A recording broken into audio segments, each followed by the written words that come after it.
요한복음 5장 30절에서 44절, 신약성경 151페이지, 요한복음 5장 30절에서 44절, 우리 한 목소리로 하나님 말씀 합독하여 읽도록 하겠습니다. 내가 아무것도 스스로 할 수 없노라. 듣는 대로 심판하노니 나는 나의 뜻대로 하려 하지 않고 나를 보내신 이의 뜻대로 하려 함으로 내 심판은 의로우니라. 내가 만일 나를 위하여 증언하면 내 증언은 참되지 아니하되 나를 위하여 증언하시는 이가 따로 있으니 나를 위하여 증언하시는 그 증언이 참인 줄 아노라. 너희가 요한에게 사람을 보내매 요한이 진리에 대하여 증언하였느니라. 그러나 나는 사람에게서 증언을 취하지 아니하노라. 다만 이 말을 하는 것은 너희로 구원을 받게 하려 함이니라. 요한은 켜서 비추이는 등불이라. 너희가 한때 그 빛에 즐거이 있기를 원하였거니와 내게는 요한의 증거보다 더 큰 증거가 있으니 아버지께서 내게 주사 이루게 하시는 역사, 곧 내가 하는 그 역사가 아버지께서 나를 보내신 것을 나를 위하여 증언하는 것이요, 또한 나를 보내신 아버지께서 친히 나를 위하여 증언하셨느니라. 너희는 아무 때에도 그 음성을 듣지 못하였고 그 형상을 보지 못하였으며 그 말씀이 너희 속에 거하지 아니하니 이는 그가 보내신 이를 믿지 아니함이라. 너희가 성경에서 영생을 얻는 줄 생각하고 성경을 연구하거니와 이 성경이 곧 내게 대하여 증언하는 것이니라. 그러나 너희가 영생을 얻기 위하여 내게 오기를 원하지 아니하는도다. 나는 사람에게서 영광을 취하지 아니하노라. 다만 하나님을 사랑하는 것이 너희 속에 없음을 알았노라. 나는 내 아버지의 이름으로 왔음에 너희가 영접하지 아니하나 만일 다른 사람이 자기 이름으로 오면 영접하리라. 너희가 서로 영광을 취하고 유일하신 하나님께로부터 오는 영광은 구하지 아니하니 어찌 나를 믿을 수 있느냐. 아멘. 오늘 본문을 가지고 예수님에 대한 증언이란 제목으로 말씀을 함께 나누도록 하겠습니다. 오늘 본문 배경은 예수님이 안식일에 예루살렘에서 베데스다 연못에서 38년 된 병자를 고쳐주시면서 시작이 됩니다. 오랜 기간 동안에 힘들어하던 병자를 고쳐주신 일은 축하할 만한 일이죠. 놀라운 기적입니다. 그런데 이 기적의 치유의 역사를 싫어하는 사람들이 있었습니다. 바로 유대인들입니다. 이 유대인들은 예수님이 안식일에 병자를 치유한 것을 굉장히 싫어했습니다. 그 이유는 유대인들의 안식일을 지키기 위해 율법을 강조했기 때문이죠. 안식일을 잘 지키기 위해 짐을 매서도 안 된다. 심지어 몇 걸음 이상 걸어서도 안 된다. 심지어 병을 고치는 일도 해서는 안 된다. 우리는 이것을 가리켜 뭐라고 말하냐면 본말전도라고 말합니다. 중요한 것보다 덜 중요한 것이 우선순위가 되어버린 거죠. 안식일의 본질은 하나님을 경외하는 자들이 함께 모여 하나님만이 주실 수 있는 영적인 능력과 평강과 위로를 얻는 날입니다. 그런데 그 안식일을 지켜야 한다는 열심 때문에 정작 안식일에 하나님이 허락하신 사랑과 긍휼과 자비를 잃어버리게 된 것이죠. 우리는 지금 안식일이 아닌 예수님이 부활하신 주일을 기념하여 예배를 합니다. 예배의 본질은 믿는 성도가 함께 모여 주님을 경외하는 자들이 함께 모여 그의 말씀을 듣고 그 말씀 가운데 살아 역사하시는 하나님의 위로와 평강을 얻는 시간입니다. 다시 모여서 함께 우리가 그리스도인으로서 정체성을 회복하고 하나님으로부터 공급하시는 흠과 위로를 얻고 세상에 나아가서 빛과 소금의 역할을 감당하도록 하나님은 우리 가운데 주일을 허락해 주셨습니다. 그래서 교회의 주일 예배는 굉장히 소중하고 귀한 시간입니다. 우리가 영적인 성도로 살아가는데 주일날 힘을 얻지 못하면은 한 주 동안에 힘을 내서 살아갈 수가 없습니다. 하나님으로부터 내게 허락하신 그 구원의 은혜와 정체성을 가지고 세상에 나가지 않으면 세상의 수많은 고소고발과 세상의 수많은 도전과 예상치 못한 일들 속에 휩쓸려 갈 수밖에 없습니다. 여러분, 안식일에 38년 된 병자가 치유된 것처럼 주일 예배에 나오는 모든 성도님들, 사람의 눈으로 보기에는 불가능할 것 같고 내 생각과 계산으로는 절대 할 수 없는 그 수많은 인생의 모든 짐들이 주님 앞에 나와 예배할 때 우리 가운데 하나님께서 허무시고 새롭게 하시는 놀라운 은혜가 있기를 주의 이름으로 간절히 축복합니다. 예수님은 이런 유대인들을 향해서 말씀을 하십니다. 5장 17절에 내 아버지께서 이제까지 일하시니 나도 일한다. 하나님은 안식일이라고 해서 일을 멈추시는 분이 아닙니다. 오히려 안식일을 통해서 생명을 회복하시는 분이십니다. 예수님 자신도 이 구원 사역을 위해서 내가 안식일에 하나님 쉬지 않는데 나도 쉬지 않는다, 당연히 마땅히 오히려 더 일한다라고 말씀을 하시는 거죠. 그런데 이 말씀 한마디에 유대인들이 분노에 휩싸이게 됩니다. 그 이유가 무엇이냐? 예수님이 하나님을 아버지라 불렀기 때문입니다. 아버지. 당시 유대인들은 하나님의 이름을 부르는 것조차도 굉장히 중요하게 여겼습니다. 함부로 못 부르게 했습니다.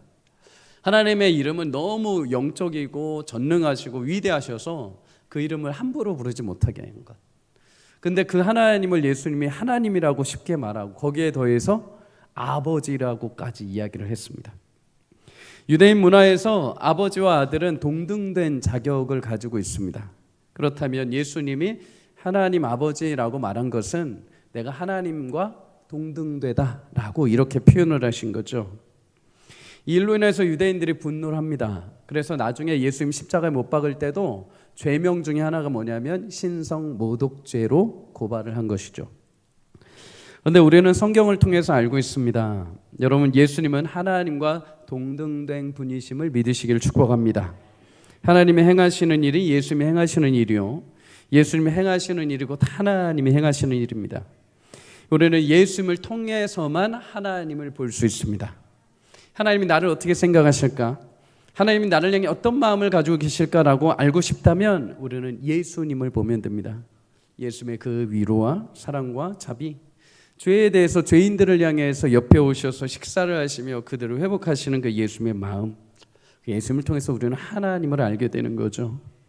예수님은 하나님과 동등되시고 하나님과 끊을 수 없는 영원한 관계를 맺고 계신 분입니다. 그런데 그런 위대하신 예수님이 이 땅에 오셔서 사역을 하시는데 어떻게 하시는가? 요한복음 5장 30절에 말씀하셨죠. 내가 아무것도 스스로 할 수 없노라. 듣는 대로 심판하노니 나는 나의 뜻대로 하지 않고 나를 보내신 이의 뜻대로 하려 함으로 내 심판은 의롭다. 여러분, 예수님은 모든 영생의 권한, 심판의 권한까지 가지고 계신 분이십니다. 여러분, 우리 인생이 예수님에게 달려있고 마지막 최후의 그날 예수님에게 심판받게 될 것입니다. 그러나 예수님 안에 있는 자들은 심판이 아니라 영생의 자유를 얻게 될 줄 믿습니다. 그런데 예수님이 이 권세, 크고 높으신 권세를 가지셨음에도 불구하고 나의 뜻대로 하려 하지 않고 나를 보내신 하나님의 뜻대로 하려 한다. 이 말을 조금 다르게 말하자면 내게는 할 수 있는 능력이 엄청나게 많다. 나는 충분한 역량이 있음에도 불구하고 오직 나를 보내신 아버지의 뜻에 맞춰서만 나는 그 뜻에 합당하게만 일을 한다. 이렇게 말씀한 겁니다. 한마디로 철저하게 무궁무진하신 능력을 가지신 그 예수님이 오직 하나님의 뜻에 맞춰서 순종하심으로 구원의 역사를 완성하시겠다는 것입니다. 여러분, 보통 힘이 생기면 어떤 줄 아십니까? 사람들이 힘이 생기면 복종하지 않습니다. 누구의 말을 잘 듣지 않습니다. 지시하는 입장에 서게 되죠. 내 마음대로 하고 싶어 합니다. 그런데 예수님은 그러지 않으셨습니다. 철저하게 하나님께 순종하며 밤마다 기도하며 하나님의 구원의 뜻을 온전히 원하셨습니다. 그렇다면 영생과 심판의 권한까지 있으신 예수님이 왜 굳이 순종이라는 방법을 선택하셨는가? 로마서 5장 19절 함께 읽습니다. 시작. 한 사람이 순종하지 아니함으로 많은 사람이 죄인 된 것 같이 한 사람이 순종하심으로 많은 사람이 의인이 되리라. 아멘. 아담의 불순종으로 인하여서 죄와 사망에 빠진 인류를 다시 살리기 위해서 하나님의 뜻에 완벽하게 순종해야 될 사람이 필요했습니다. 깨어진 신뢰, 실패한 순종의 회복이 있지 않고서는 우리가 새로운 피조물로 다시 하나님과 영원한 자녀됨의 관계로 들어설 수가 없는 거죠. 그래서 예수님은 이 땅에 오실 때부터 그리고 모든 사역 기간 동안에 또한 십자가에 달려 죽으시는 그 순간까지 철저하게 첫사람이었던 아담이 실패한 하나님에 대한 그 순종을 완성해 내셨습니다. 우리는 순종이라고 하면은 때로는 기겁을 합니다. 순종이라 말하면 마치 이용당하는 것 같고 손해보는 것처럼 생각할 때가 있습니다. 그런데 여러분, 성경이 말하는 순종은 그런 순종이 아닙니다. 하나님이 한 사람에게 순종을 요구하실 때는 하나님이 자신의 일을 성취하시기 위해 그 사람을 특별히 택하시고 그 사람에게 그 일을 감당하기 위해서 요청하셨다는 것입니다. 예수님도 십자가의 잔을 힘들어하셨습니다. 그래서 기도할 때 아버지, 이 잔을 내게서 옮겨주십시오라고 기도를 하셨습니다. 그럼에도 마지막에 아버지, 나의 원대로 마옵시고 아버지 뜻대로 되기를 원합니다, 이렇게 순종을 하십니다. 그 이유가 무엇입니까? 어쩔 수 없어서요. 내일 이제 십자가형이라서 그냥 이왕 이렇게 된 거 그냥 제가 하겠습니다 라는 의미일까요? 아니요. 여러분, 예수님이 그렇게 하신 이유는 하나님이 원하시는 인류에 구원할 수 있는 일은 오직 예수님만이 하실 수 있기 때문입니다. 예수님만이 그걸 감당하실 수 있기 때문이죠. 다른 누군가가 할 수 없고 예수님만이 가능하시기 때문에 예수님에게 그것을 말씀하시고 예수님만이 그것을 순종하신 것입니다. 예수님은 하나님이 자신을 통해 계획하신 그 일을 기꺼이 순종하신 거죠. 우리도 마찬가지입니다. 하나님이 내게 찾아오셔서 이 일에 대해서 저 일에 대해서 순종을 하실 때 왜 저입니까가 아니라 그 일을 내가 하기를 원하시기 때문에 거기에 대해서 순종을 요구를 하시는 것입니다. 그냥 아무나 붙잡고 이거 할 사람 해가지고 선택하시는 순종이 아니라 이거 나를 위해 너에게 주문한다, 너에게 요청한다라고 했을 때 그게 우리에게 순종으로 다가오는 것이죠.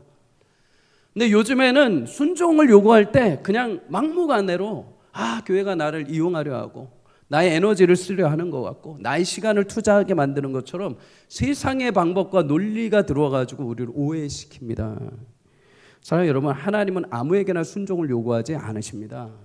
그 일을 감당할 사람, 하나님 택하신 자에게 하나님은 그 일을 이루기 위해 순종을 요구하시는 것입니다. 흔히 들어보셨을 것입니다. 순종이 제사보다 낫다. 왜 순종이 제사보다 나은가? 작은 순종이 하나님의 일을 성취하기 때문입니다. 거추장스럽고 허울 좋은 어떤 화려한 어떤 제사보다도 초라하지만 하나님이 내게 허락하신 이 순종의 자리는 하나님의 뜻을 이루기 위해서 나를 부르시고 나를 택하신 자리인 것을 믿고 아주 작은 순종이지만 하나님 그 순종에 맞추어 하나님의 일을 감당하게 하실 줄 믿습니다. 그럼 여러분, 순종의 어떤 나의 찾아오는 어떤 교회에서 또는 세상에서 하나님이 내게 어떤 마음으로 순종의 요구를 해오실 때 주저하지 마십시오. 순종하는 사람은 바보가 아닙니다. 무지한 사람도 아니고 능력 없는 사람도 아닙니다. 진짜 하나님을 경외하고 하나님을 신뢰하는 자는 순종하는 사람입니다. 하나님을 나를 통해 이루시고 요청하시는 그 선한 뜻을 받들어 믿음으로 순종할 때 여러분을 통해 하나님이 계획하신 그 역사들이 하나하나 이루어져가는 놀라운 축복이 있기를 주의 이름으로 소망합니다. 예수님이 이 말씀을 하시고 본격적으로 유대인들에게 자신을 증명을 하십니다. 크게 세 가지로 증명을 하시죠. 첫째는 요한의 증거입니다. 33절을 함께 읽습니다. 시작. 너희가 요한에게 사람을 보내매 요한이 진리에 대하여 증언하였느니라. 아멘. 세례 요한은 우리가 지난주에 말씀을 나눴습니다. 진리이신 예수의 길을 예비했던 사람, 사명을 감당하기 위해서 광야에서 생활하고 낙타털옷을 입고 허리에 띠를 띠고 메뚜기와 석청을 먹으며 광야에서 자신의 사명을 준비했던 사람, 사람들에게 드러내서 회개 세례를 선포하고 예수님을 믿으라고 예수님을 비추었던 사람. 요한을 보면 늘 감탄하는 것이 하나 있습니다. 그 사명을 위해서 외롭고 치열한 그 길을 묵묵히 걸었다는 것. 또한 심지어 사람들이 그의 행함과 그의 선포를 보면서 그를 막 위대하게 여깁니다. 그를 부추깁니다. 그런데 그는 그 속에서도 끝까지 그 자리를 확고하게 지킵니다. 나는 그리스도가 아니요 그리스도 앞에 보내심을 받은 자라. 나는 그의 신을 들기도 감당할 수 없는 자다. 그는 흥하여야 하겠고 나는 쇠하여야 하리라. 요한은 철저하게 자신의 위치를 어디에 둘지 알았던 사람입니다. 자신의 위치는 무대 위가 아니라 무대 아래. 무대 위는 오직 예수님이 자리하셔야 될 것이고 나는 무대를 철저하게 준비하고 주인공이신 예수님이 등장하면 소리 없이 뒤로 사라질 존재. 조연과 같은 존재로 자신을 여긴 거죠. 그렇게 그는 마지막에 정말 조연처럼 목이 베어 순교를 하게 됩니다. 그런데 그렇게 어둠 속으로 사라져 버릴 것 같았던 요한을 향해서 예수님이 뭐라고 하시는가? 여자가 낳은 자 중에 요한보다 큰 자가 없다. 여러분, 우리가 주님을 위해 낮추면 주님이 우리를 높이시는 줄 믿습니다. 우리가 스스로 높아질 수 있는 존재들이 결코 아닙니다. 내 힘으로 높아지려고 하면 오히려 비참해지고 비굴해집니다. 내 힘으로 하려고 하면 인간적인 방법을 써야 하기 때문이죠. 그러나 자신을 겸손히 낮추면 예수님이 높이시고 예수님이 당신의 방법으로 우리를 세워주시는 줄 믿습니다. 이것을 가리켜서 예수님이 35절에 이렇게 말씀하죠. 요한은 켜서 비추이는 등불이다. 최고의 찬사입니다. 최고의 찬사. 여러분들이 무엇인가를 이렇게 비추는데 그게 안 좋은 거. 여러분들이 뭔가를 비추는데 사람들이 죽으러 가는 길. 여러분들이 뭔가를 비추는데 사람들이 한탄하는 것만 비춘다면 얼마나 이 비추는 의미가 퇴색되겠습니까? 근데 요한은 비췄는데 그분이 생명의 길 예수 그리스도를 비추고 있습니다. 자기 뒤에 오신 그리스도를 비추이는 등불. 예전에 우리가 이제 70, 80년대 우리가 살 때 이제 전기가 나갈 때를 대비해서 집집마다 이렇게 초를 하나씩 가지고 있었습니다. 저도 어린 시절 기억해 보면 이렇게 전기가 갑자기 이렇게 지역마다 나와가지고 이렇게 촛불을 이렇게 켰던 거를 기억을 합니다. 근데 어린 시절엔 그게 왠지 좋았어요. 불이 다 나가면 초 하나 켜고 가족들이 옹기종기 모여가지고 이렇게 있는 게 너무나 좋았던 기억이 있습니다. 여러분, 초는 혼자 탈 수 없습니다. 누군가 불을 붙여줘야 하는 거죠. 초는 그렇게 불을 붙이는 이유는 주변을 환하게 밝히기 위해서입니다. 가족들의 얼굴을 보기 위함이죠. 마찬가지입니다. 하나님이 요한을 마치 등불과 같이 불을 켜주셔서 그 빛을 통해서 예수님을 보게 하셨다는 것입니다. 요한은 사실 아무 능력이 없는 사람입니다. 그런데 하나님이 그에게 불을 붙여주신 것입니다. 그에게 불을 붙여주시고 그의 인생이 전체적으로 그의 인생 속에 불이 붙으면서 그의 빛이 예수님을 향한 것. 여러분, 우리도 마찬가지입니다. 예수님은 성도들 향해서 이렇게 말씀하셨죠. 너희는 세상의 빛이라. 여기서 말하는 이 빛이 오늘 등장하는 이 등불과 같은 의미의 단어입니다. 여러분, 어두운 이 세상 속에 하나님이 우리를 통해서 예수님을 드러내는 밝은 등불로 사용하실 줄 믿습니다. 그러기 위해서는 하나님의 빛이 나에게 비춰야 됩니다. 나는 내가 스스로 탈 수 있는 존재가 아닙니다. 그럼 하나님이 빛을 비춰주시면 우리는 그 빛을 비춰 하나님의 거룩하신 아들이신 예수님을 비춰낼 줄 믿습니다. 여러분, 오늘 예배할 때 다시 한번 하나님의 생명의 빛이 여러분 가운데 비춰지기를 주의 이름으로 축복합니다. 은혜의 빛이, 소망의 빛이 비추기를 주의 이름으로 축복합니다. 그 빛이 나를 비춰서 내 삶의 연약한 자리, 나의 어둠의 자리를 밝게 비추는 것뿐만 아니라 이 모든 일이 예수님이 하셨습니다. 나의 인생의 모든 지나온 시간들을 봤을 때 하나님이 하신 일이 하나도 없습니다. 하나님이 아니신 일이 하나도 없습니다. 예수님만이 하셨습니다 라는 믿음의 고백들을 통하여 작고 연약한 인생이지만 그 빛에 순종하여 나갈 때 하나님께서 아름답게 여러분을 통해서 하나님 되심을 드러내시고 예수님의 살아계심을 드러내는 빛과 같은 존재로 사용하시는 귀한 축복이 있기를 주의 이름으로 소망합니다. 두 번째로 예수님이 행하시는 역사는, 예수님을 증거하는 역사는 예수님이 행하시는 역사를 통해서 증언이 됩니다. 오늘 36절 함께 읽습니다. 시작. 내게는 요한의 증거보다 더 큰 증거가 있으니 아버지께서 내게 주사 이루게 하시는 역사, 곧 내가 하는 그 역사가 아버지께서 나를 보내신 것을 나를 위하여 증언하는 것이라. 아멘. 예수님이 이 땅에 오셔서 공생의 사역을 하시면서 여러 가지 기적의 역사를 베풀어 주셨습니다. 죽은 사람을 살리시고 병든 자를 낫게 하시고 폭풍을 잠잠케 하시고 사람들을 배불리 먹이시고 귀신 들린 자를 고치셨습니다. 여러분, 이런 놀라운 기적과 역사가 오늘 이 시대 가운데 여러분에게 임하기를 주의 이름으로 축복합니다.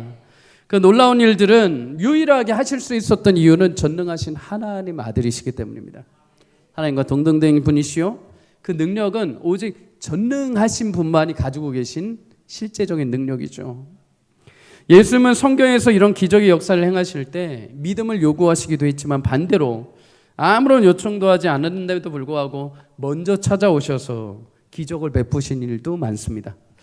오늘 본문에 38년 된 이 병자도 예수님이 일어나 가라라고 말씀을 하신 거죠.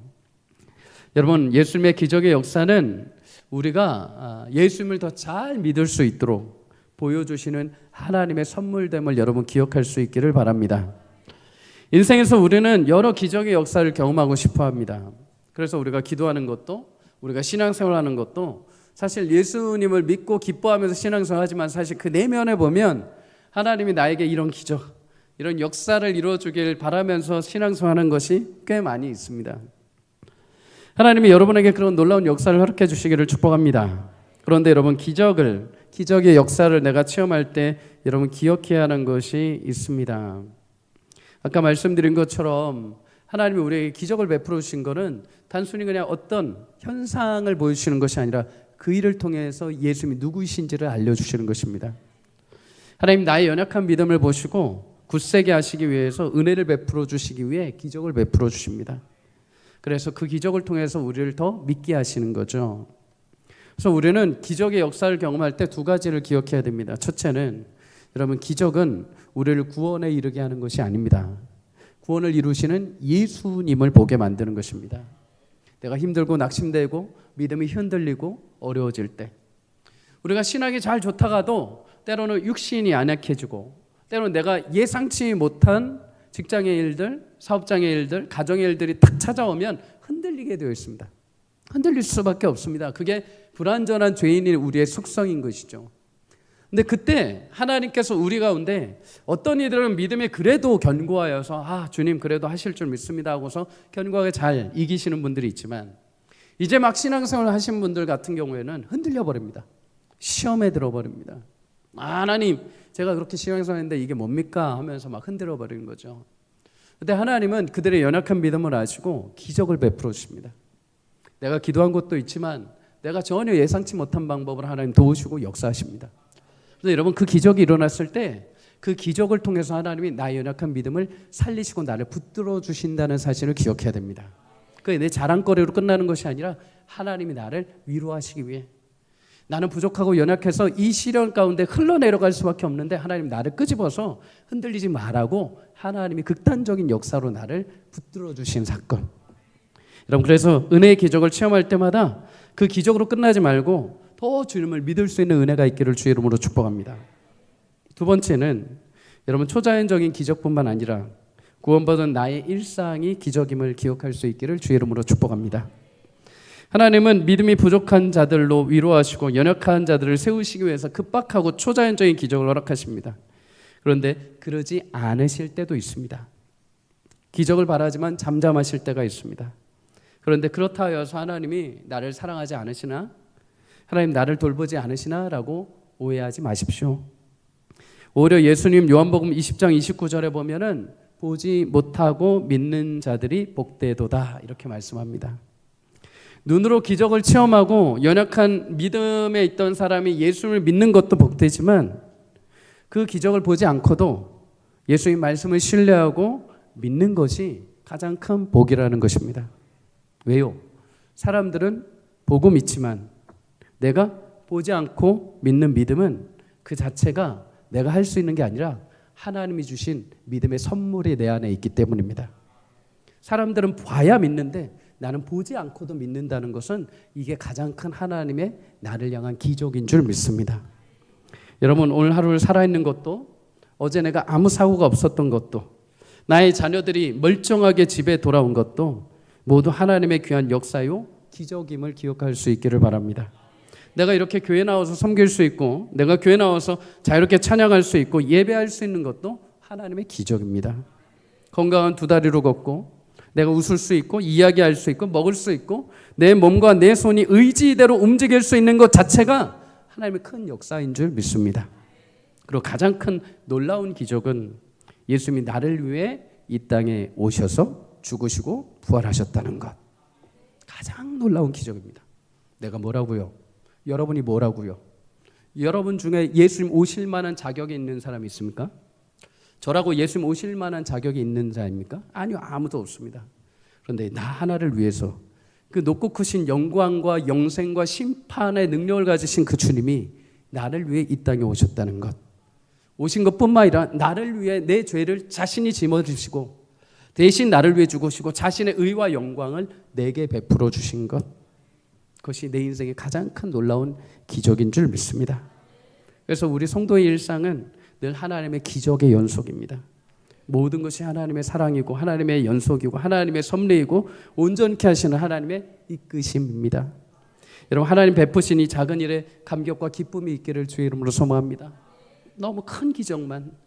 요즘에는 사람들이 다 커졌어요.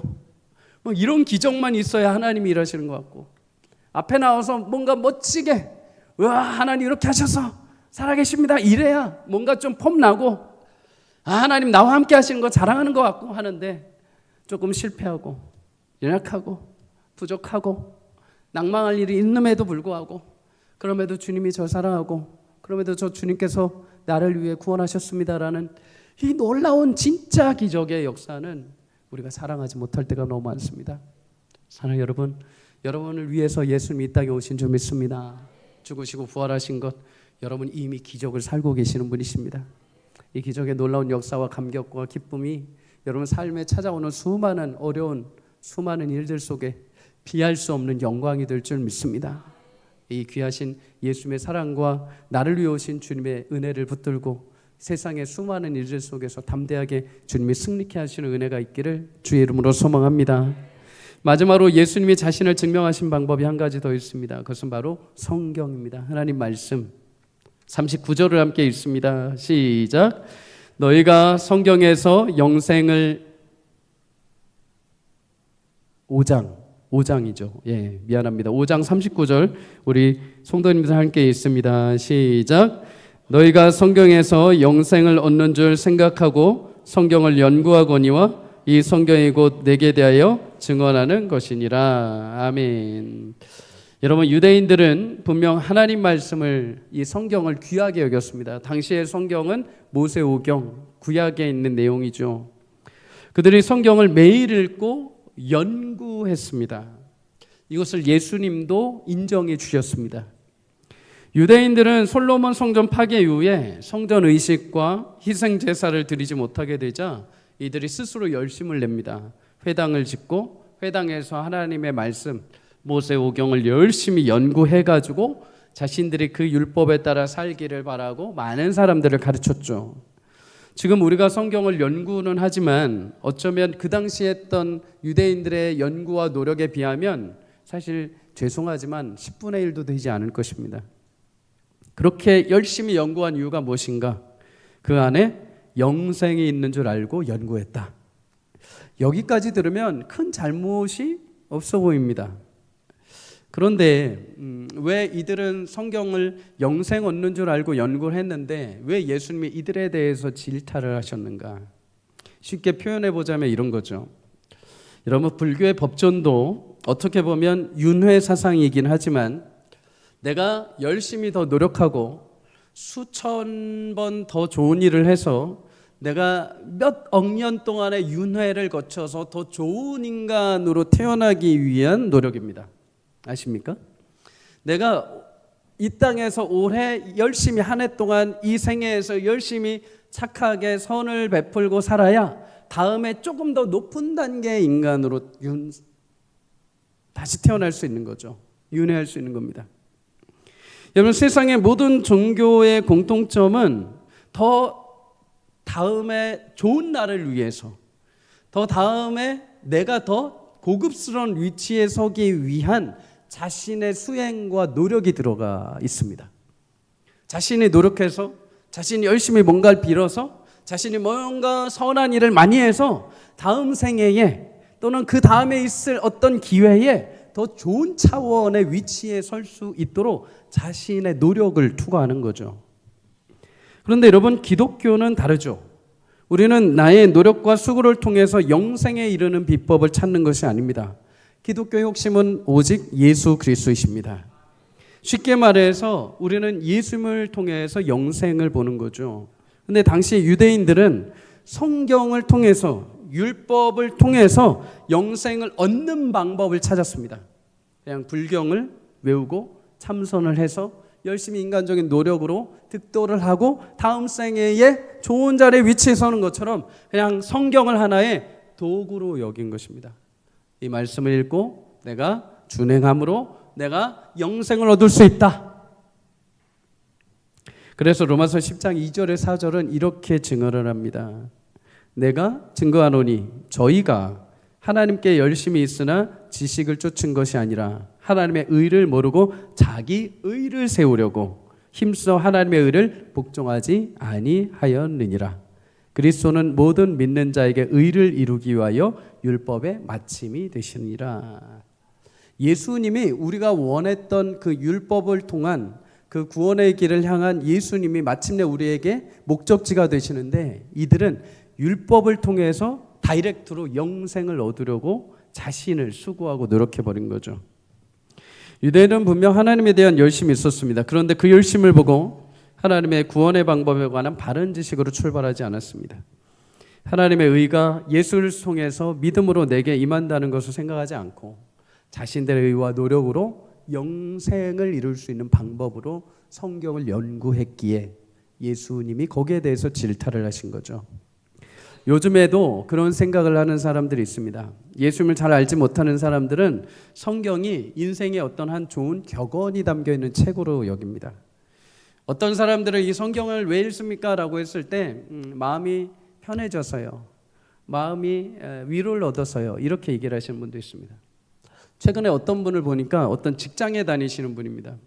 그분이 원래 종교가 이렇게 그 불자하십니다. 불자. 그래서 회사에서 이렇게 남들 없을 때 이렇게 목탁을 똑똑똑똑똑 두드리시는 분이십니다. 그래서 이제 인터뷰를 하는데 좋아하는 노래가 뭐예요? 그랬더니 여러분 그거 아십니까? 이제 역전되리라. 그걸 좋아하신대요. 제가 깜짝 놀랐잖아요. 그건 원래 물론 이제 가사가 좀 CCM풍이긴 하지만 예수님이 우리 가운데 계시기에 기도해서 하나님께서 우리 삶을 역전하신다는 그런 의미의 CCM이죠. 복음성가이죠. 이렇게 목탁 두드리시는 분이 그거 다 필요 없다는 거예요. 누굴 믿든지 누굴 경외하든 그건 필요 없어요. 그냥 내 삶이 역전되면 좋은 겁니다. 내 삶이 그냥 잘 되면 좋은 겁니다. 그러면 여기저기 다 그냥 가져오는 겁니다.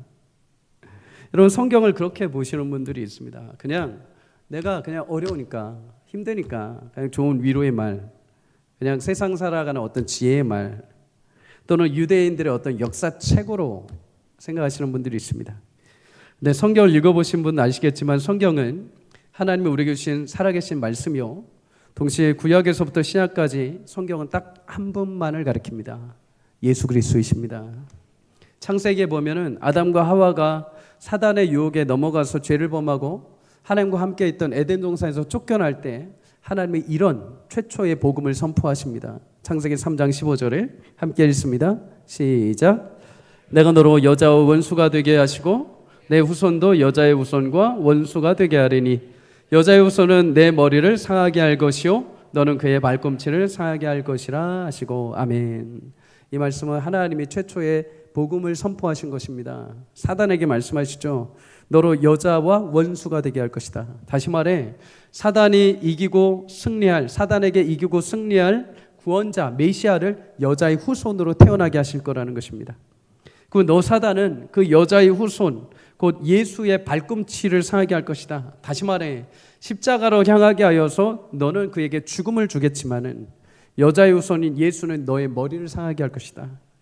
너가 그를 죽음으로 몰았지만은 그는 그 사마의 권세를 깨고 일어나 너로부터 승리할 것이다.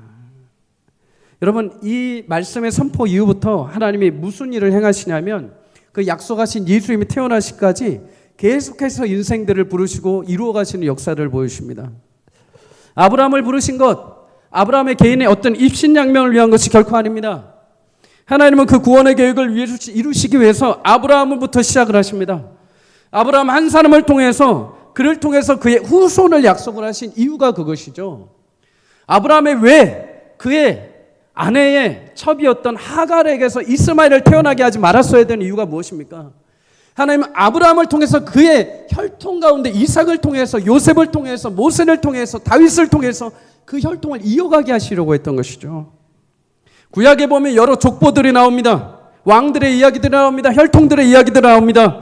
성경은 단순히 그냥 사람이 살고 죽고의 역사를 말하는 것이 아니라 수많은 사람들의 위기 가운데 그 혈통이 끊어지는 위기 속에서도 하나님의 그 약속을 이루시기 위해서 한 명 한 명의 혈통을 다 이어가시는 것을 하나하나 증거하고 계시는 것입니다. 예수님을 이어가시기 위해, 예수님을 태어나게 하시기 위해서 그 수많은 도전들이 있음에도 불구하고 그 혈통이 끊어지지가 않습니다. 중간마다 사단이 제동을 걸죠. 민족을 말살하려는 애굽의 바로왕에, 예루살렘 온 유다를 통째로 삼켜버린 바벨론에 끝날 것 같은데도 불구하고 하나님은 그럼에도 불구하고 그 약속을 지키시기 위해서 그때마다 찾아오셔서 이스라엘 백성들을 구원하시고 그 혈통을 지켜주셨습니다. 그리고 마침내 마태복음 1장 1절에 아브라함과 다윗의 자손 예수 그리스도의 계보라. 마침내 그 구원하신 예수님이 이 땅에 오신 것입니다. 그 땅에 오신 예수님, 죽으시고 부활하시고 놀라운 구원을 이루시고 승천하신 주님, 마지막 요한계시록에 그분이 다시 심판주로 이 땅에 오실 줄 믿습니다. 성경은 딱 한 분, 우리의 구원자 예수님을 말씀합니다. 성경은 오직 예수님 한 분에게 초점을 맞추고 인류의 유일한 소망과 구원, 모든 생명과 심판과 죄사함의 권세가 예수님에게 있는 것을 우리에게 알려주십니다. 그래서 우리는 성경을 읽으면 읽을수록 영생을 얻는 것이 아니라 예수님을 알고 예수님을 얻게 됩니다. 성경 자체에는 죄송하지만 생명이 없습니다. 우리가 성경을 읽고 그 말씀을 가리키는 대로 따라가면 성경은 우리를 예수님에게 인도합니다. 그럼 예수님에게 가면 우리가 무엇을 얻는가? 요한일서 5장 11절의 말씀처럼 그 아들 예수 안에 있는 생명, 곧 하나님께서 약속하신 영생을 예수님 안에서 얻게 되는 줄 믿습니다. 사랑하는 여러분, 주님께서 우리 가운데 허락하신 이 성경을 통해 예수님을 믿고 알아가는 축복이 있기를 주의 이름으로 소망합니다. 교회를 열심히 다니시는 우리 성도님들에게 교회가 왜 자꾸만 말씀을 읽으라고 하는지 왜 아시겠습니까? 우리가 교회는 다니는데 말씀을 접하지 않고 말씀을 읽지 않고 예수님 앞에 가지 않으면 그 영생을 여러분 가질 수가 없습니다. 교회는 그냥 입장권에 불과합니다. 교회에 와서 예수님을 알고 예수님을 통한 영생을 얻어야 진짜 구원받는 자가 되는 것입니다. 그런데 그 비밀을 하나님은 성경 말씀을 통해 그 말씀 가운데 예수님을 통해서 열어주셨습니다. 여러분, 예수님을 말씀 가운데 알고 따라가 영원한 생명을 얻는 은혜가 있기를 주의 이름으로 축복합니다. 인생에 여러분 문제가 생기면 누구에게 가야 됩니까? 인생에 어려움이 생기면 누구에게 가야 됩니까? 우리의 심판주요, 우리의 전능자이신 주님에게 가야 되죠. 근데 요즘에 우리는 다른 데 많이 찾아갈 때가 있습니다. 다른 데 많이 의지할 때가 있습니다. 그러나 사랑하는 여러분, 나를 지으시고 나를 가장 잘 아시고 내 인생의 앞날을 나는 오늘만 알 수 있지만 나의 미래의 먼 날까지 예비하신 생명의 주이신 예수님께 향할 수 있기를 주의 이름으로 축복합니다. 예수님께 갈 때 예수님 우리의 상한 심령과 우리의 무너진 마음들과 앞이 보이지 않는 그 인생 속에 예수님이 영생의 길을 보여주실 줄 믿습니다. 우리의 길과 진리요 생명이신 예수님을 통하여 여러분에게 허락하신 하나님의 큰 복을 누리며 살아가신 저와 여러분이 되시기를 주의 이름으로 간절히 축복합니다.